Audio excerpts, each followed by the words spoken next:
Good morning বন্ধুরা, কেমন আছো তোমরা? নিশ্চয়ই ভালো আছো, আমিও খুব ভালো আছি। জিজ্ঞেস করবে এতদিন পরে কেন দিদি ব্লগ, কারণ আমি গেছিলাম শিলচরে, ছিল এক্সাম, তার জন্য ব্লগ আর করবো। ওইখানে গিয়ে কি ব্লগ করবো, এক্সাম হলে সামনে কি ব্লগ করা যায়, তো ভিডিও দেইনি তোমাদেরকে। তো আজকে কালকে রাত্রেবেলা ঘরে এসে গেছি, তার জন্য আজকে ব্লগ স্টার্ট করলাম। তো চলো দেখতে থাকো আর সঙ্গে থাকো।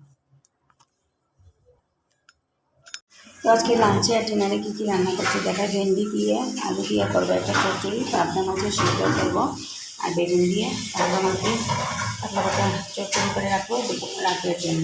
এই হচ্ছে আজকে লাঞ্চের ডিনার মেনুতে। চলো দেখতে থাকো আর সঙ্গে থাকো। তো এখন হয়ে গেছে সন্ধ্যার সময়, এখন করছি কাজ, জল টল ভরলাম। তারপরে এখন দুপুরে রাতের জন্য যে তরকারিগুলো রান্না করে রেখেছিলাম এগুলোকে করবো গরম, কারণ এত গরম পড়েছে, আমাদের কোনো ফ্রিজ নেই, তরকারি নষ্ট হয়ে যেতে পারে।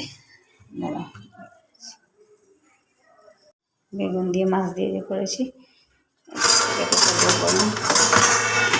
তরকারিগুলো গরম না করে রাখলে যদি ফ্রিজ, আর এখনের তরকারি এখনই ফ্রিজে ঢুকানো যায় না, কীরকম একটা লাগে।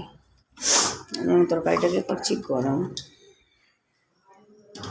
আর এখানে বসিয়েছি জল, বানাবো চা, আমার জন্য চা, মেয়ের জন্য হরলিক্স।